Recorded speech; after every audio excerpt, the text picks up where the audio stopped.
Zəhra Zahidova 21 günlük marafon təşkil edərək insanlara, bütün izləyicilərinə, onu sevənlərinə, onlar üçün xüsusi tapşırıqlar verirdi.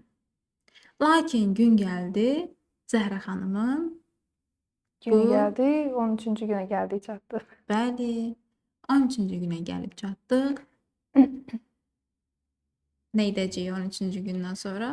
Mən kamera öncəsi, yəni başlamadan öncə məlumatım oldu. İstəyərdim ki, bir izləyicilərə də bu haqda məlumat verəsiniz. Bəli, bugün 13-cü gündəyik. Həm duyğusalıq, eyni zamanda içim çox rahatdır. Çox mövzulara toxunduq bu 13 gündə.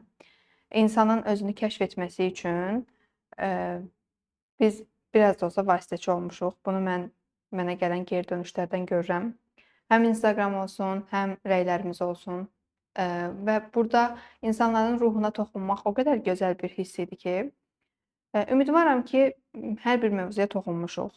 Özümüzü sevməkdən tutmuş, duyğularımıza qədər bunları necə kəşf etməliyik və necə aradan qaldırmalıyıq. Bir insan ev şəraitində özünün psixoloq olmasını öyrətdik bu 13 gündə. Və hər zaman deyir ki, bir insan öz-özünün psixoloqu olmalıdır. Məncə bu missiyanı həyata keçirdik biz səninlə bərabər. Və bugün nəyə toxunmaq istəyirəm? Özümüzü sevmək, özümüzün rifahı, bolluq, bərəkəti, eyni zamanda həyatımızı bunu layiq bilməyimiz. Yəni biz bu həyatı yaşamağa layiqikmi? Mən xoşbəxt həyat yaşamağa, sevgi dolu bir münasibət yaşamağa, sevgi dolu bir övlad böyütməyə layiqəmmi? Bugün biz həyatımızda layiq olduğumuz həyatı yaşayırıq. Yəni layiq olduğumuz insanlarla rastlaşırıq, layiq olduğumuz hadisələri yaşayırıq və bunların hər biri bizə bir mesajdır.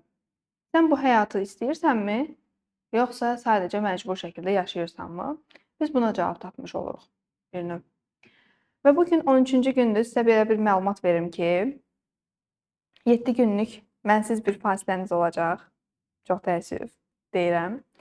Niyə 7 günlük bir fasiləmiz var? Çünki bir insan özünü tam şəkildə qavraması, dərk etməsi üçün, eyni zamanda dəyişikliklərinin fərqinə varması üçün, özünlə üzləşməsi üçün, özünü və ətrafındakı insanları bağışlaması üçün biraz zaman lazımdır. Biz bunu fərdi seanslarımızda 12-ci seansdan sonra edirik. 12-ci seansdan sonra bir həftə fasilə olur ki, bir insan özünün öz duyğusu ilə rastlaşsın, yenidən bir də nəzərdən keçirsin, öz duyğusunu yenidən yaşasın, o duyğuya ad versin, üzləşməli olan məqamlarla üzləşsin və daha sonra yenidən bir də görüşümüz olur. Özümüzdəki dəyişikliyin fərqinə varmağımız üçün. Çünki bir insan biraz fasilə verdiyi zaman öz içindəki duyğuları daha çox kəşf edir. Özünə yenidən üçüncü göz olaraq baxa bilir. Və bunun üçün mən sizə duyğu dəftəri tutmağınızı demişdim. Duyğularınızı yazmağınızı. Birinci gündən etibarən yenidən bir də videolara baxın. Çünki bir insan bir kitabı 5 dəfə də oxusa, 5-ci dəfədə fərqindəliyi yaranır. Deməli, bugünün tapşırıqları nə olacaq? Birinci gündən 13-cü günə qədər nə tapşırıq vermişdiksə, bunların hər birinin yenidən fərqinə varılmalıdır, yenidən edilməlidir. 21 gün müddətində hər gün olunmalıdır bu. Daha sonra 7 gün fasilə, 21 gün yenidən olunacaq.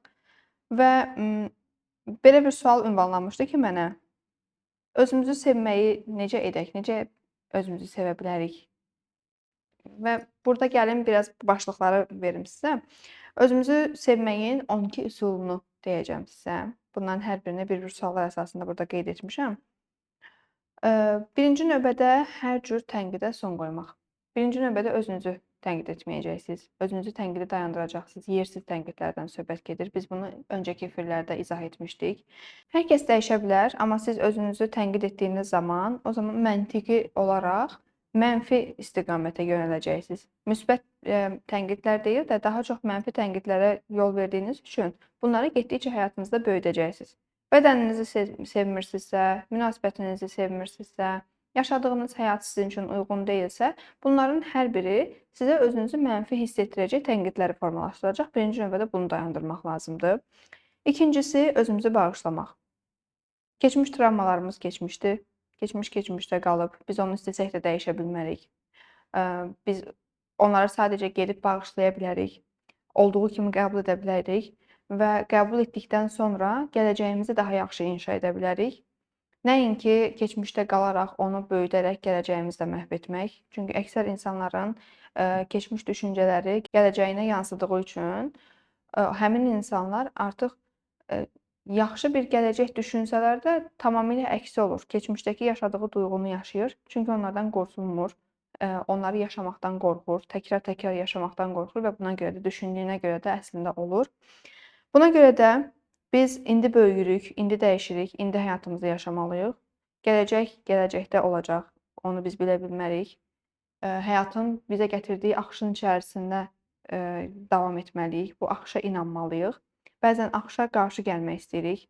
Sanki maşınımızın təkərlərinə hər dəfə yolda getdikcə düşüb baxırıq ki, partlamayıb ki, partlamayıb ki. Amma partladığı zaman zaten biz biləcəyik. Yəni amma bizdə aşırı kontrol var, aşırı idarə etmə var. Bir problem başıma gələnə qədər mən onun qarşısını alım.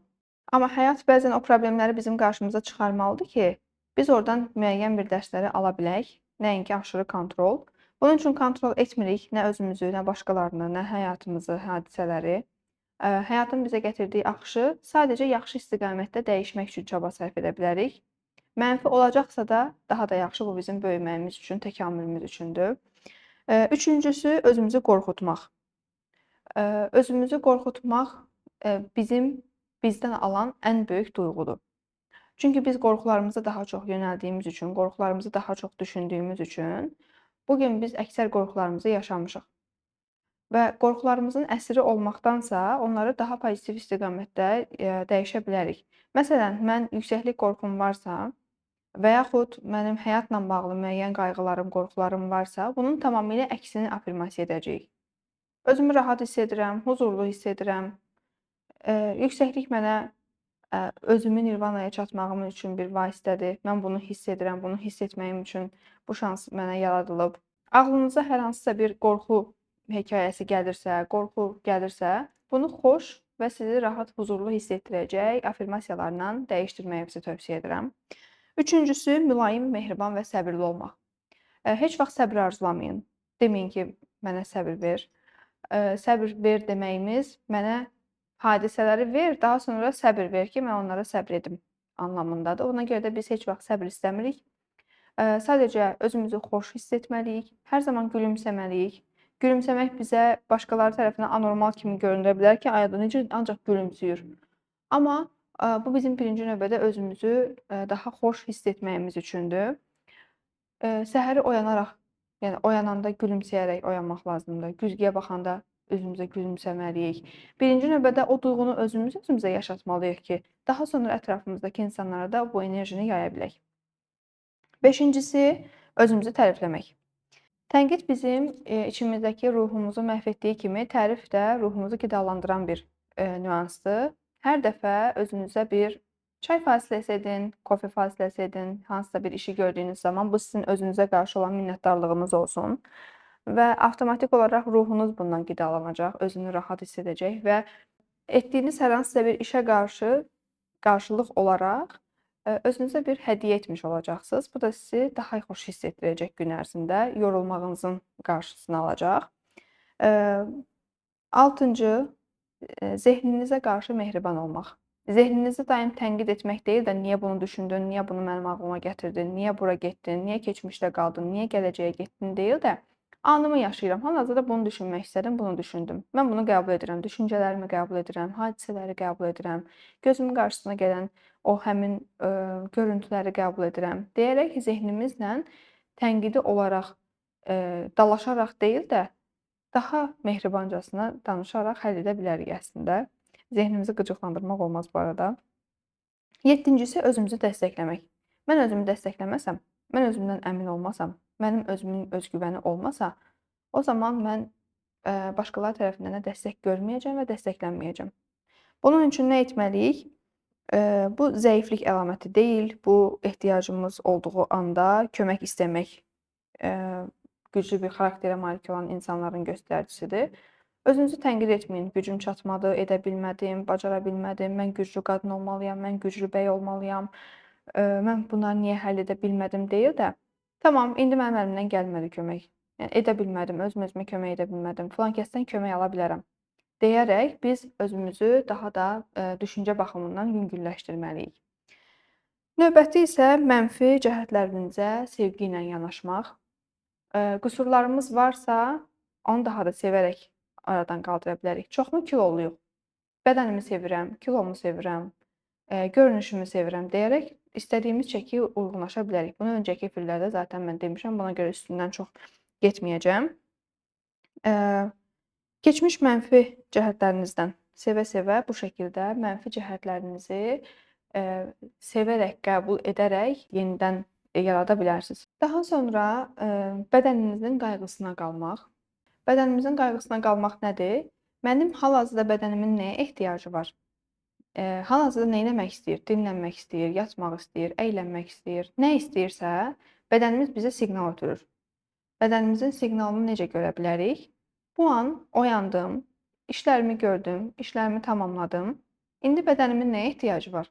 Mən onu dinləsəm, bədənim nə etmək istəyər? Avtomatik bu sualı verəndə cavab bizə gələcək və ona uyğun davranmalıyıq. Daha sonra əylənmək. Uşaqkən sizə nələr sevinc bəxş edirdi, nələrdən zövq alırdınız, nələr sizi xoşbəxt edirdi. Bunların hər birini indi də edin. İçinizdəki uşağı sevindirin, içinizdəki uşağa hədiyyə alın, əyləndirin, gəzin. Hansısa bir atraksiyona gedin, hansısa bir əyləncə mərkəzinə gedin, oranın enerjisinə bürünün. Kinoya neçə vaxtı getmirdinizsə kinoya gedin. Nə vaxtdandır ki, məsələn, kofeyə getmirsiniz, kofeyə gedin, çaya gedin və s. Bunların hər birini həyatınızda nələrdən zövq alacaqsınızsa onları edin və ən əsası qəhqəhə çəkin. Nə qədər çox güləcəksinizsə, həyat da sizə bir o qədər güləcəyiniz hadisələr yaşadacaq. 11-incisi isə özünüzü sevmək. Amma özünüzü sevməyə indidən başlayın. Mən özümü sevirəm, olduğum kimi qəbul edirəm. Hər halımda mən özümü olduğum kimi qəbul edirəm. Mənfi müsbət tərəflərimlə mən özüməm. Mənim müsbət tərəflərim olduğu kimi mənfi tərəflərim də var. Bunların hər birini qəbul edirəm. Özünüzü sevin ki, ətrafınızdakı insanlardan da bu sevgini də görə biləsiniz, bunu da duya biləsiniz. Və sonuncu, 12-incisi, sizə dediyim həmin o çalışmaları yerinə yetirirsiniz. Həyatınızla bağlı olan hansı əksik cəhətləriniz varsa onları tamamlayacaqsınız. Kimləri bağışlamaq lazımdırsa, hansı artıqlar varsa onlardan qurtulacaqsınız. Boşluq nədirsə, o boşluğu daha sağlam psixologiyada dolduracaqsınız. 7 gün fasilə edirik bunların hər birini yerinə yetirməyiniz üçün və eyni zamanda bu 21-ci gün sizinlə bərabər yenidən burada olacağam. Bu 7 gün ərzində tapşırıqları edərək sizdə nələr dəyişiklik oldu, nələri bağışladınız, nələri bağışlamadınız, hansı yollardan keçdiniz, özünüzü tapa bildinizmi, suallarınıza cavab oldu mu bu mövzularda, bu kanalda? Hər birini həm Instagram DM üzərindən yaza bilərsiniz, bunu sizə nəzərinizə çatdıraq. Eyni zamanda nömrələr qeyd olunacaq, yəqin ki, Aydan xanım qeyd edəcəksiniz bunu. Bəli. Nömrəyə də yaza bilərsiniz, WhatsApp üzərindən mənimlə əlaqə saxlaya bilərsiniz, birbaşa mən sizinlə əlaqə saxlayacağam. Harda çətinliyiniz varsa, onların hər birini bərabər şəkildə həll edəcəyik. İstər TikTok, istər Instagram, istər elə burada videonun altında rəy bölməsində sizin mesajlarınızı və geri dönüşlərinizi gözləyirəm ki, 21-ci gündə bunların hər birini oxuyaraq suallarınıza bir daha cavab verim. Və eyni zamanda mövzunuz şəxsidirsə, bunu hər kəsin içərisinə yazmaq istəmirsinizsə, o zaman qeyd olunan nömrələrlə əlaqə saxlaya bilərsiniz, WhatsApp üzərindən yaza bilərsiniz, hər birini cavablandıracağam. Belə, bugünlük də bu qədər deyək. 7 gün sonra görüşmək ümidi ilə. Yenidən görüşəcəyik. Tapşırıqları etməyi unutmayın özünüzü tapmağınız üçün. Oldu o zaman hələlik. Hələlik 21-ci gün görüşərik.